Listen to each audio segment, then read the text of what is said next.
Seção 2 da CLT, da inspeção prévia e do embargo ou interdição. Artigo 160. Nenhum estabelecimento poderá iniciar suas atividades sem prévia inspeção e aprovação das respectivas instalações pela autoridade regional competente em matéria de segurança e medicina do trabalho. Parágrafo 1º. Nova inspeção deverá ser feita quando ocorrer modificação substancial nas instalações, inclusive equipamentos, que a empresa fica obrigada a comunicar prontamente à Delegacia Regional do Trabalho. Parágrafo 2º. É facultado às empresas solicitar prévia aprovação pela DRT, Delegacia Regional do Trabalho, dos projetos de construção e respectivas instalações. Artigo 161. O delegado regional do trabalho, à vista do laudo técnico do serviço competente, que demonstre grave e iminente risco para o trabalhador, poderá interditar estabelecimento, setor de serviço, máquina ou equipamento, embargar obra, indicando na decisão tomada com a brevidade que a ocorrência exigir, as providências que deverão ser adotadas para a prevenção de infortúnios do trabalho. Aqui, Maria, a gente tem que ficar atento que quem tem essa competência de embargar diretamente é o DRT, o Delegado Regional do Trabalho.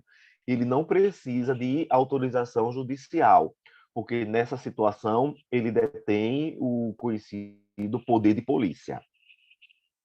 Parágrafo 1º. As autoridades federais, estaduais e municipais darão imediato apoio às medidas determinadas pelo Delegado Regional do Trabalho. Parágrafo 2º. A interdição ou embargo poderão ser requeridos pelo serviço competente da Delegacia Regional do Trabalho e ainda por agente da Inspeção do Trabalho ou por entidade sindical. Parágrafo 3º. Da decisão do Delegado Regional do Trabalho, poderão os interessados recorrer, no prazo de 10 dias, para o órgão de âmbito nacional competente em matéria de segurança e medicina do trabalho, ao qual será facultado dar efeito suspensivo ao recurso. Aqui é importante anotarmos que o efeito suspensivo ao recurso não é automático. O próprio DRT, a própria entidade para a qual o recurso ela é intentado poderá facultativamente conferir o efeito suspensivo ao recurso. Parágrafo 4º. Responderá por desobediência, além das medidas penais cabíveis, quem, após determinada a interdição ou o embargo, ordenar ou permitir o funcionamento do estabelecimento ou de um dos seus setores, a utilização de máquina ou equipamento ou o prosseguimento da obra, se, em consequência, resultarem danos a terceiros. Aqui, Maria, é muito importante a gente saber o que é crime de desobediência, que está lá capitulado no artigo 330 do Código Penal, que diz assim, desobediência, desobedecer a ordem legal de funcionário público. E a gente tem que ficar atento porque o artigo 4º o parágrafo 4º do artigo 160 da CLT, ele é bem claro, bem específico, quando ele diz, além das medidas penais cabíveis e também, se em consequência resultarem danos a terceiro. Então, a gente tem que analisar concomitante essas duas questões, porque na hipótese prevista nesse crime de desobediência, capturado no 330 do Código Penal, não são necessários danos, porque ele diz claramente aqui, desobedecer a ordem legal de funcionário público. Contudo, para que fique caracterizado esse crime de desobediência Na hipótese do parágrafo 4º do 160 do CTC, há necessidade sim, porque o próprio parágrafo 4º, ele diz o quê? Se, em consequência, resultarem danos a terceiros. Então, em que pese ser um crime de mera conduta, isto é, basta a desobediência à ordem legal do funcionário público para ficar caracterizado, há uma corrente que entende que, no caso da hipótese da CLT, em seu artigo 160, parágrafo 4º, seria uma espécie especial de delito, porque seria um crime material e de dano, pois a CLT trata ontologicamente de questões cíveis. Parágrafo 5º. O delegado regional do trabalho, independente de recurso e após laudo técnico do serviço competente, poderá levantar a interdição. Parágrafo 6º. Durante a paralisação dos serviços, em decorrência da interdição ou embargo, os empregados receberão os salários como se estivessem em efetivo exercício. Porque, apesar de haver o embargo, os empregados vão continuar à disposição do empregador. Então, se eles continuam à disposição, é como se em efetivo exercício de trabalho eles estivessem. Uma atenção aqui que trata-se, pois, de uma hipótese de interrupção contratual e não suspensão, tal qual prevê o item 3.5 da NR3, que diz assim, ó, durante a paralisação decorrente da imposição de interdição ou embargo, os empregados devem, veja que o verbo está aqui no imperativo, devem receber os salários como se estivessem em efetivo exercício. Seção 3. Dos órgãos de segurança e de medicina do trabalho nas empresas. Artigo 162. As empresas, de acordo com normas a serem expedidas pelo Ministério do Trabalho, estarão obrigadas a manter serviços especializados em segurança e em medicina do trabalho. Parágrafo único. As normas a que se refere este artigo estabelecerão a classificação das empresas segundo o número de empregados e a natureza do risco de suas atividades. B. O número mínimo de profissionais especializados exigido de cada empresa, segundo o grupo em que se classifique na forma da linha anterior. C. Qualificação exigida para os profissionais em questão e o seu regime de trabalho. E D. As demais características e atribuições dos serviços especializados em segurança e em medicina do trabalho nas empresas. Nessa questão dos órgãos de segurança e medicina do trabalho nas empresas, é importante enfatizar a Lei 7.410, que trata da especialização de engenheiros, arquitetos em engenharia, segurança do trabalho, além da profissão de técnico de segurança de trabalho a serem efetuados nas empresas. Artigo 163. Será obrigatória a constituição de Comissão Interna de Prevenção de Acidentes, CIPA, de conformidade com instruções expedidas pelo Ministério do Trabalho, nos estabelecimentos ou locais de obra nelas especificadas. Parágrafo único. O Ministério do Trabalho regulamentará as atribuições, a composição e o funcionamento das CIPAs. Aqui é importante fazer um adendo que é a NR número 5, que dispõe sobre as CIPAs. Portanto, é muito importante a leitura e a observância dessa NR. Artigo 164. Cada CIPA será composta de representantes da empresa e dos empregados, de acordo com os critérios que vierem a ser adotados na regulamentação de que trata o parágrafo único do artigo anterior. Parágrafo 1º. Os representantes dos empregadores, titulares e suplentes, serão por eles designados. Parágrafo 2º. Os representantes dos empregados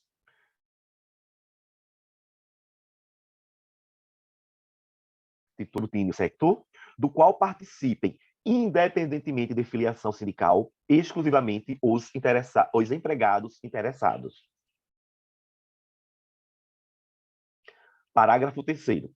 O mandato dos membros eleitos da CIPA terá a duração de 1 ano, permitido uma reeleição. Aqui é muito importante, tá? 1 ano e uma reeleição. Parágrafo 4º. O disposto no parágrafo anterior não se aplicará ao membro suplente que, durante o seu mandato, tenha participado de menos da metade do número de reuniões da CIPA. Ou seja, o suplente que tenha participado de menos da metade do número de reuniões da CIPA não poderá concorrer à próxima reeleição. Súmula 676 do Supremo, que fala da estabilidade da CIPA ser igual do dirigente sindical. 5º. O empregador designará anualmente, dentre os seus representantes, o presidente da CIPA. E os empregados elegerão, dentre eles, o vice-presidente. Então, artigo 165. Os titulares da representação dos empregados, saliente-se, dos empregados, CIPAs, não poderão sofrer despedida arbitrária, entendendo-se como tal a que não se fundar em motivo disciplinar, técnico, econômico e financeiro. Aqui é importante a gente tratar da jurisprudência dominante, tanto na seara do TST quanto do STF. Por quê? Embora a CLT restrinja a estabilidade do cipeiro ao titular, o artigo 10, 2A do ADCT é mais abrangente, o que levou à edição da súmula 339 do TST, reconhecendo a extensão do direito ao suplente. Assim diz a súmula 339 do TST. CIPA, suplente, garante emprego, Constituição de 88. O suplente da CIPA goza da garantia de emprego prevista no artigo 10, 2A do ADCT. Na mesma linha, a súmula 676 do STF, que equipara, digamos assim, a estabilidade do cipeiro à do dirigente sindical. E, por fim, o artigo 10 do ADCT assim diz: até que seja promulgada a lei complementar que se refere ao artigo 7º, 1 da Constituição. 2. Fica vedada a dispensa arbitrária ou sem justa causa. A.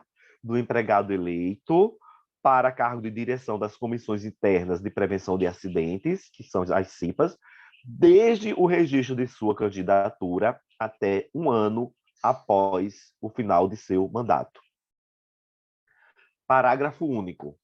Quando ocorrer despedida, caberá ao empregador, em caso de reclamação à Justiça do Trabalho, comprovar a existência de qualquer dos motivos mencionados nesse artigo, quais sejam motivo disciplinar, técnico, econômico ou financeiro, sob pena de ser condenado a reintegrar o empregado.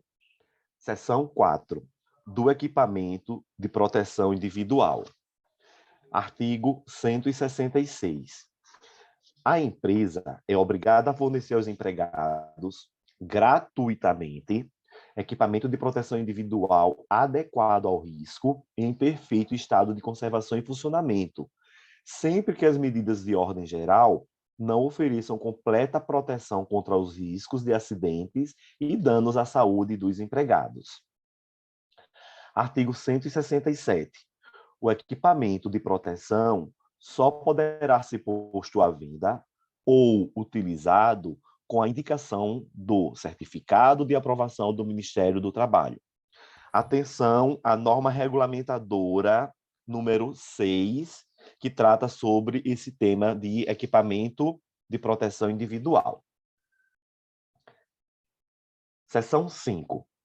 Das medidas preventivas de medicina do trabalho.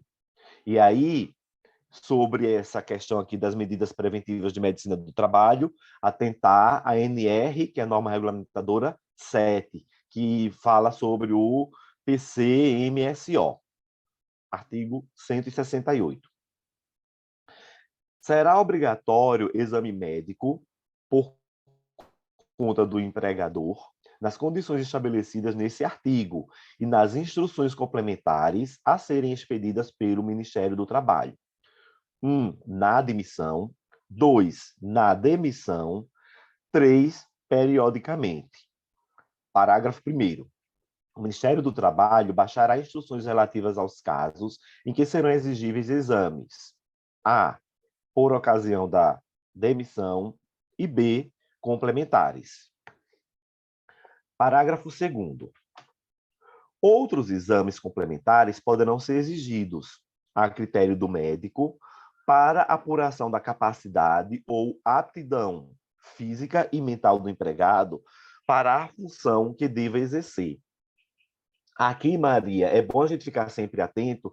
Tem uma questão que, vez por outra, eu vejo lá na Justiça do Trabalho acontecer. É o seguinte, o empregado, ele está afastado do emprego por algum motivo, ou doença do trabalho, ou acidente do trabalho. E ele ficou afastado, foi para o INSS deferiu o benefício previdenciário, ou o código B31, no caso de doença do trabalho, né? Ou o B91, no caso de acidente, ou mesmo doença equiparável a acidente. Pois bem, ficou lá o empregado afastado durante aquele determinado tempo, e aí, quando da última perícia, o médico do INSS achou por bem, entendeu, melhor falando, que ele está apto a retornar ao emprego. E aí ele retorna ao emprego, se apresenta à empresa, daí o médico do trabalho da empresa diz que ele não está apto. Eu vejo que isso aí tem gerado muito imbróglio na Justiça do Trabalho, porque o pobre do empregado, muitas das vezes, ele fica num vácuo. Ele não pode retornar ao seu emprego, porque o médico do trabalho da empresa o considerou inapto. E também ele não vai ficar recebendo o benefício previdenciário competente, porque o perito do INSS o considerou apto. E daí, só com uma ação judicial para o juízo determinar essa resolução de conflito. O que eu tenho observado muitas vezes, na maioria das vezes, é que os juízes determinam que o médico do trabalho da empresa ele obedeça, digamos assim, porque na verdade não há hierarquia, né? Mas ele siga a orientação do perito oficial do INSS, já que ele também é um médico do trabalho, né, naquela questão, para o empregado retornar. Porque o empregado aqui não pode ser penalizado, né? Ele vai ficar sem receber da empresa e também do INSS. E aí ele fica num limbo jurídico, né, numa zona grise, que ele nem estará mais sobre uma suspensão contratual, nem uma interrupção contratual. Olha que coisa Já complicada. seria o empregador receber o empregado, mas readaptar, né? Porque colocá-lo numa função que ele também não tenha contato com o que está causando o problema. Seria o ideal, né? Mas até eles fazerem isso, via de regra, ocorre só após a determinação judicial, o que não deveria ocorrer, né? Mas sigamos. Parágrafo 3º. O Ministério do Trabalho estabelecerá, de acordo com o risco da atividade e o tempo de exposição, a periodicidade dos exames médicos. Parágrafo 4º. O empregador manterá no estabelecimento o material necessário à prestação dos primeiros socorros médicos, de acordo com o risco da atividade. Parágrafo 5º. O resultado dos exames médicos, inclusive o exame complementar, será comunicado ao trabalhador, observados os preceitos da ética médica. Parágrafo 6º. Serão exigidos exames toxicológicos previamente à admissão e por ocasião do desligamento, quando se tratar de motorista profissional, assegurados o direito à contraprova em caso de resultado positivo e a confidencialidade dos resultados dos respectivos exames. Aqui a gente tem que ficar atento que esse artigo foi incluído pela Lei 13.103 de 2015. que trata exatamente da exigência dos exames toxicológicos prévios à admissão e no desligamento, com direito à contraprova no caso de resultado positivo, bem assim a confidencialidade do direito. Porque a gente sabe, Maria, que pela OMS, o viciado em droga, né, em entorpecentes, bem assim o alcoólico, quanto mais aquele que realmente é diagnosticado, ele é considerado um doente e, como tal, ele precisa ser tratado, ok? Parágrafo 7º. Para os fins do disposto no parágrafo 6º, ou seja, o exame toxicológico, será obrigatório o exame toxicológico com janela de detecção mínima de 90 dias, específico para substâncias psicoativas que causem dependência ou, comprovadamente, comprometam a capacidade de direção, podendo ser utilizado para essa finalidade o exame toxicológico previsto na Lei 9.503, de 1997, que é o Código de Trânsito Brasileiro, desde que realizado nos últimos 60 dias. Então, importante a gente atentar aqui nesse parágrafo 7º. Janela de 90 dias, pode ser utilizado o CTN, né? E desde que o exame tenha sido realizado nos últimos 60 dias. Artigo 169. Será obrigatória a notificação das doenças profissionais e das produzidas em virtude de condições especiais de trabalho, comprovadas ou objeto de suspeita, de conformidade com as instruções expedidas pelo Ministério do Trabalho.